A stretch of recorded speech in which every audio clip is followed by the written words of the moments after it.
Hi everybody, sanibonani. Welcome to my channel. Igama lami nguThabo Mdletshe, and on this channel siyasibuke ama-reality shows ethu ala eMzansi bese sizala sokhuluma ngawo lama shows. Siyaphinda futhi sikhuluma ngama-celebrities kanye nama-YouTubers ethu ala eMzansi. If it is your first time joining me, or you've been around but today you are deciding this is your home, please press the subscribe button la ngezansi and the notification bell ukuze uthole umyalezo uma ngabe umsebenzi omusha sesiwufakile. Listen you guys, so Thabo Bester, I know abanye benibakhathele ukulalela uThabo Bester, but ke deal with it because listen the trial hasn't even begun. So sisazokhuluma nje ngoThabo Bester and uDr Nandipa. So they were brought back from Tanzania. Obviously uDr Nandipa probably has an ID, kunama passport, everything is, it's easy to confirm it's okay, definitely it's Dr. Nandipa.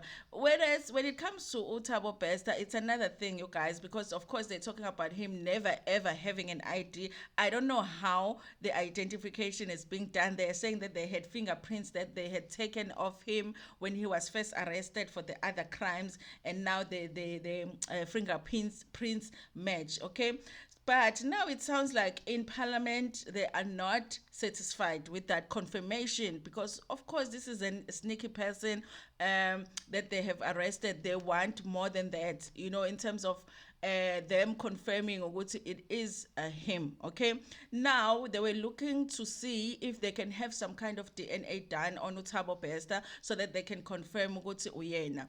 And Minister said the thing about the DNA is that they're not really sure about the DNA at Thabo Bester because when he was arrested for RAPE back in the days, remember he was arrested for 2 RAPEs. So when he was arrested back then, the DNA was taken, but right after it was taken, he confessed to the crimes. So after he confessed, they didn't see the need to actually go and do the DNA testing. So they don't have anything on the records that they can match his DNA with the DNA of the person that they had initially arrested, to say it is him. They can't do that. Okay, there has been suggestions that have been made to say they must still do a DNA because his mother saw him being arrested, saw him on TV, and she said that it is her son. Okay, so they're saying that if she's saying it's her son and she's confirming that yes, it is her biological son, she did give birth to him,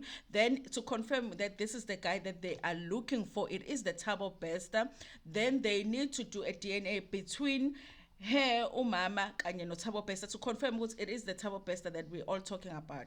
However, you guys, let's just say that they do a DNA test, they find that it's not that woman's son. Okay, does that mean that they will release Thabo Bester even though everybody, people that were in prison with him are saying yes, it is the guy, even though Dr. Nandipa might say yes, this is the guy that I've been dealing with, that I've been doing all of the committing all of the crimes with and all of that? Does that mean that they release him then? That is the question, you guys.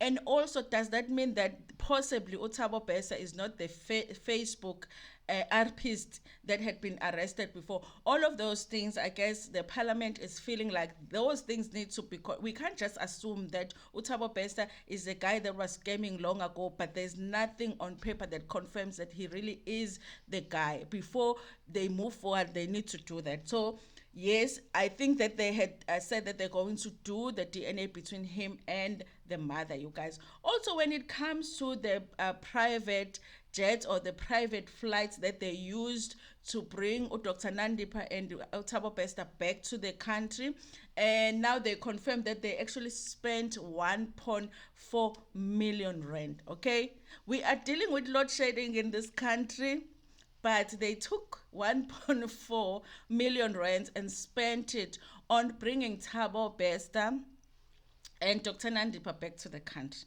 That is our, leadership, you guys. That decision was made, okay, signed off. Signed and delivered. So they went and fetched our parcels there by Tanzania and spent 1.4 million and brought it here. The parcel arrived. It costed us, the citizens of South Africa, it costed us, 1.4 million rand. I find it very, very interesting what in the eyewitness, because I was watching this news in the eyewitness news. Right after that, right after they told us that the government spent 1.4 million rand bringing Thabo Bester Bester and Dr. Ntando back in the country, they went on to talk about NSFAS, and they're saying what they are complaining what NSFAS is paying for a lot of students that do not qualify for NSFAS. I'm like, hi, it's okay. Pay for the students because Vele, you do have 1.4 million rand to bring Thabo Bester. And yeah, so what's at least they're getting education because NSFAS can never really pay for a student that is not studying. So whether the student deserves to get the money or not, at least you know the student is at varsity studying. So it's not money that is wasted there. So our government is complaining about paying for certain students at varsities, but they're taking the money and paying for the flight that didn't really need to be paid for because apparently the police force do have the flight that is reserved for such. But they decided they were not going to use that one. They want the one that us, the taxpayers, are going to pay for. Your government. Proudly brought to you by the South African government. I hope you remember that when you vote next time. Anyway, you guys, thank you so much for watching this video. Please like it before Pumegana, share it with your friends, with your family, and even with strangers. Ntanda kakhulu.